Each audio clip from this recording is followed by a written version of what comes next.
반갑습니다. 12월 9일이네요. 목요일 날 아침 묵상 시작하겠습니다.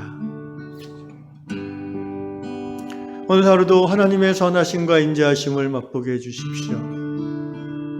우리의 모든 연약함과 죄와 허물에도 불구하고 하나님의 사랑이 우리의 연약함보다 크다는 것을 이 아침에도 깨닫게 해주십시오. 그래서 여전히 힘들고 고달픈 우리의 하루 인생길일 수 있지만 그 가운데 걸어가면서도 하나님을 인하여 기뻐하며 또 하나님으로 말미암아 감사가 넘치는 행복한 하루 되게 해주십시오. 성령님, 우리 유양의 모든 성도들에게 이 하루의 행복을 더하여 주십시오. 감사합니다. 예수님의 이름으로 기도합나이다. 아멘. 주의 사랑을, 주의 선하심을 고백합니다.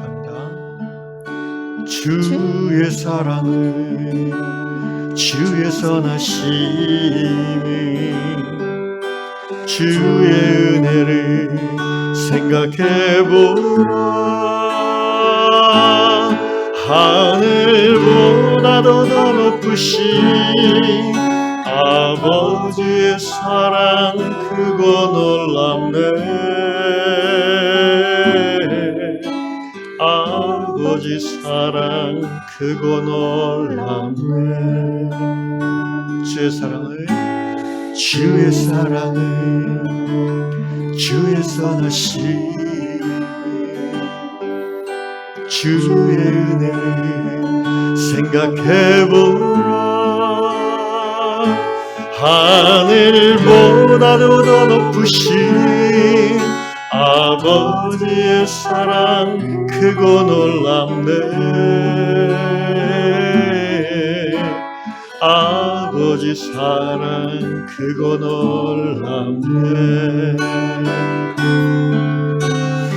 내 어찌 그 사랑 잊으리. 내 어찌 주의 긍휼 잊으리. 내 영혼을 모든 소원 만족시키 하나님.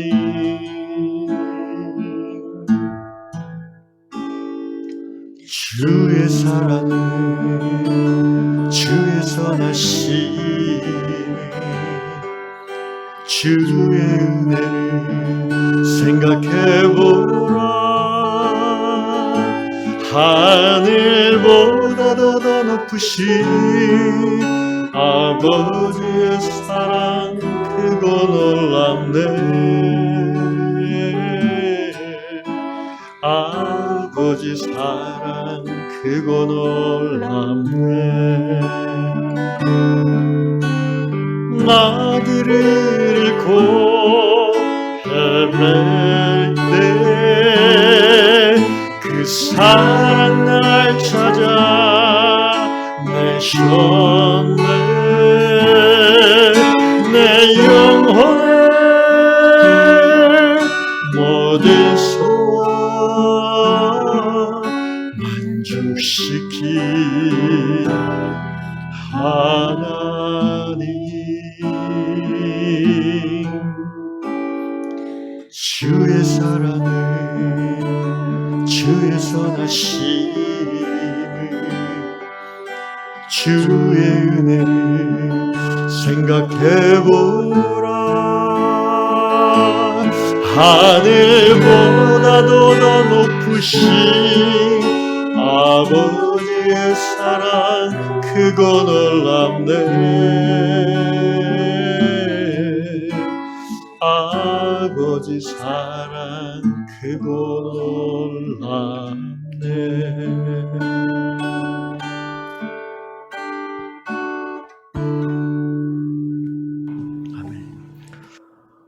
주님 감사합니다. 참으로 그렇습니다.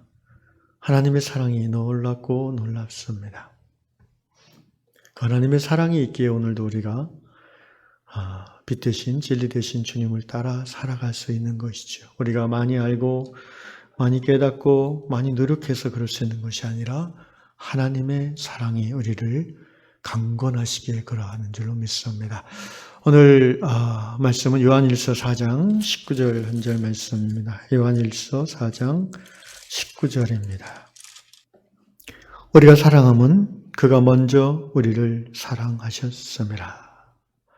우리가 사랑함은 그가 하나님이 먼저 우리를 사랑하셨음이라. We love because God first loved us. 하나님이 먼저 우리를 사랑하시기 때문에 우리가 사랑할 수 있다라는 아름다운 말씀이죠. 오늘 다락방 이야기는 뉴멕시코주의 캐롤라 부부의 이야기입니다. 미국의 뉴멕시코라는 주가 있습니다. 이 부부는 몇 달 전에 오랫동안 키우던 그 애견을 먼저 떠나보내는 그런 상실을 경험했고, 온 가족이 그 슬픔으로 인하여 우울함과 힘듦에 빠져 있었는데, 그러던 몇 달이 지난 후에 이 부인 캐롤라 자매가 이제는 새로운 반려견, 새로운 아이를 다시 받아들여야 될 때가 됐다라는 생각이 들어서 남편과 함께 결정하고 그 지역의 유기견 센터로 찾아가서 입양을 하려고 했습니다. 가서 이렇게 보통 미국은 어떤지 모르겠는데 우리나라 같은 경우는 유기견이 이제 보호소에서 열흘인가요? 2주인가요? 해서 이제 주인이 나타나지 않거나 입양이 안 되면 안락사 시킨다고 들었는데요. 참 가슴이 아픈 이런 일입니다. 어쨌든 이 부부가 그 유기견 센터에서 이렇게 둘러보다가 한 그 케이지에 꼬마 강아지가 있는데 너무 이렇게 시무룩해 있는 거예요. 시무룩해 있겠죠. 갇혀 있으니까. 그리고 꼬리도 이렇게 다리 사이로 집어넣고 풀이 죽어 있는 강아지를 본 순간 이 캐롤라 자매의 마음속에 제 아이에게는 우리가 필요해. 그리고 우리한테는 저 아이가 정말 필요하다는 그런 확신이 들었고 절차를 거쳐서 잘 입양을 했습니다. 그런데 몇 주가 지나자 이 강아지에게 놀라운 변화가 시작됐어요. 이 부부의 그 지속적인 사랑을 받으면서 처음에는 반응을 잘 안 하다가 몇 주가 지나니까 이 부부만 보면 막 꼬리를 흔들고 반가워하고 핥아주고 또 왜 그 강아지들이 공놀이 할 때 막 그 생기가 차서 으르렁거리면서 놀잖아요. 그런 아이를 보면서 이 부부도 이전에 잃어버렸던 상실을 이제 회복이 되고 상실감이 다시 행복한 그 삶을 살 수 있게 되었다는 이야기인데요. 저도 강아지를 좋아하는 애견인으로서 굉장히 공감이 되는 그런 이야기입니다. 그러면서 캐롤 자매가 이렇게 얘기합니다. 남편과 내가 강아지를 사랑함으로 강아지가 변화된 것처럼 하나님의 사랑이 우리에게 부어짐으로 우리가 변화될 수 있습니다. 이렇게 고백을 하고 있습니다. 정말 그렇습니다. 여러분, 사람을 변화시킬 수 있는 것은 율법이나 공포, 두려움이나 또는 사람에게 잘 보이지 않은 인기 또는 이익 이런 것들이 사람을 변화시키는 것 같지만 사실은 본질적으로 변화시키지는 못합니다. 변화되는 척하게 하는 거고 또 실제 그 행동 거지에 있어서 변화가 나타날 수도 있지만 그것이 교육학에서 말하는 어떤 체벌의 효과나 징계 효과 아니겠습니까? 그러나 상황이 바뀌면 다시 그 버릇이나 그 악함이 나오는 거죠. 왜냐하면 그 마음 깊은 곳에서 변화가 일어나지 않았기 때문입니다. 그런데 그 깊은 곳에서의 변화를 일으킬 수 있는 힘이 바로 사랑이에요. 사랑. 사랑이란 것은 무엇입니까? 저는 사랑을 이렇게 여러 가지로 정의할 수 있지만 제가 생각하는 사랑의 첫 번째 모습은 있는 모습 그대로 받아주는 겁니다. 저는 그게 사랑의 시작이라고 생각합니다. 성경이 그렇게 말하고 있습니다. 하나님이 죄인된 우리를 있는 모습 그대로 먼저 받아주셨다는 것이죠. 우리가 아직 죄인 되었을 때에 하나님께서 독생자를 십자가에 달려 죽게 하심으로 우리를 향한 하나님의 사랑을 나타내셨다고 로마서 5장에 말하고 있습니다. 우리가 거룩한 모습으로 하나님 앞에 섰을 때 우리를 받아주신 것이 아니라 완전하시고 거룩하신 하나님 보시기에 거의 원수된 죄인인 우리를, 더러움이 가득한 우리를 그 모습 그대로 일단 받아주셨다는 것입니다. 그러면 이 받아짐을 당한 사랑받은 나는 어떤 변화가 일어나느냐 하면은 일단 내 마음속에 그분을 향한 고마운 마음, 그리고 뭔가 내가 인정받고 그분이 나를 수용해 줌으로 말미암아 나의 존재감, 나의 정체성에 대한 긍정적인 마음이 일어나기 시작해요. 이게 참 놀라운 사랑의 효과입니다. 아이를 우리가 양육할 때 있는 모습 그대로 먼저 받아주지 않으면 그 아이는 내면적으로, 본질적으로 변화되지 않습니다. 어제 제가 어떤 신우의 형제가 이제 좀 이런 고민을 저한테 얘기를 하더라고요.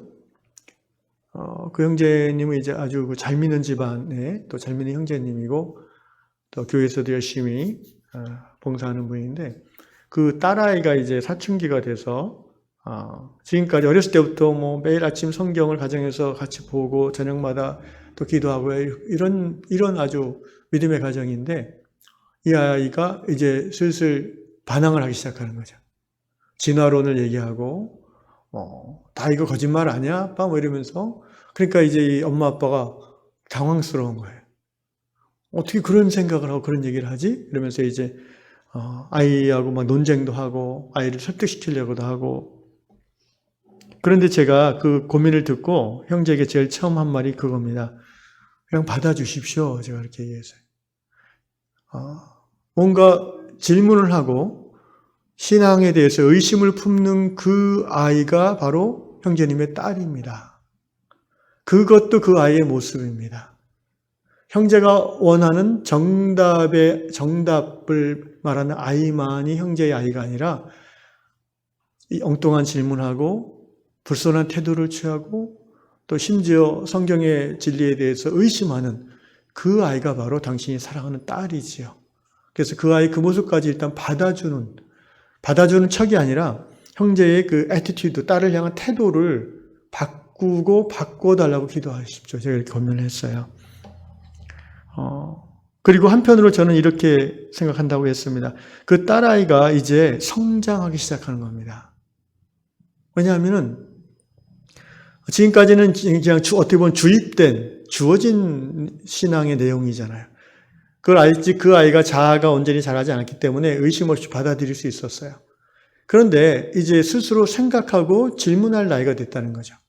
사춘기란 거는 좋은 의미에서 변화의 시기가 왔다는 겁니다. 그래서 이제 그 아이 스스로 하나님을 찾아가는 과정이 시작됐다고 여겨야 되는 거죠.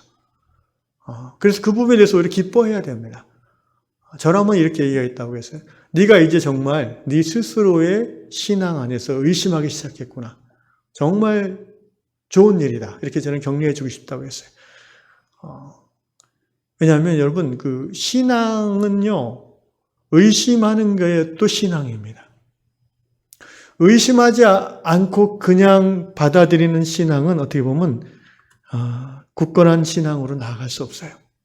인간은 자율적인 존재이고 주체적인 존재이기 때문에 그래요. 하나님 우리에게 주신 자유의지는 어떤 경우에도 무시될 수 없어요. 그래서 내 스스로 받아들이고 내 스스로 이해하려고 하고 내 스스로 그것이 얼마나 좋은 것인지를 깨달을 때 진정 그게 나의 믿음이 되는 것이에요. 그런 의미에서 의심은 참된 신앙으로 가는 반드시 걸어가야 될 계단 같은 것입니다. 그 형제에게 제가 그런 얘기를 했을 때 형제가 아주 잘 이해했고 받아들였고 헤어질 때 굉장히 고맙다고 이렇게 얘기하고 헤어졌습니다. 사랑하는 유양 성도 여러분, 그렇습니다. 사랑만이 사람을 변화시킬 수 있습니다. 내 안에 있는 변화되지 않는 그런 나쁜 모습들이 여전히 있죠. 그것에 대해서 회개하되 너무 자책하지 마십시오. 거기까지 그냥 하나님께 맡겨버리십시오. 그리고 나의 부족하고 못난 모습보다도 그런 나를 여전히 사랑하시고 받아주시는 하나님의 위대한 사랑을 찬양하십시오. 그런 신앙의 삶이 이어질 때에 어느 순간 우리는 점점 그리스도를 닮아가는 성화에 들어갈 수 있을 것입니다. 이 아침에 우리를 사랑하심으로 우리를 주님 닮도록 도와주시는 하나님의 놀라운 사랑을 인하여 감격과 감사와 찬양을 드리기 원합니다. 기도하겠습니다. 고마우신 아버지 하나님, 그렇습니다. 하나님의 사랑이 우리를 변화시킵니다. 하나님의 사랑은 정말 그 어떤 핵폭탄보다도 더 강한 에너지가 있어서 우리의 인간의 내면을 근원에서부터 변화시키고 영적으로, 혼적으로, 실제 육신적으로도 치유라는 변화를 주시는 줄로 믿습니다. 아버지 하나님, 우리 유양의 성도 모두가, 또 우리 유양 성도들의 자녀들이 평생 이 하나님의 사랑에 머물게 해주시고 이 하나님의 사랑을 통하여 삶이 주님을 닮아가는 성숙이 있게 하여 주시옵소서. 우리 유양 공동체 안에 이 하나님의 사랑이 풍성하게 임하여서 서로가 서로를 깊이 사랑하는 아름다운 신앙의 공동체로 나아가도록 축복해 주십시오. 감사합니다. 예수님의 이름으로 기도합니다. 아멘.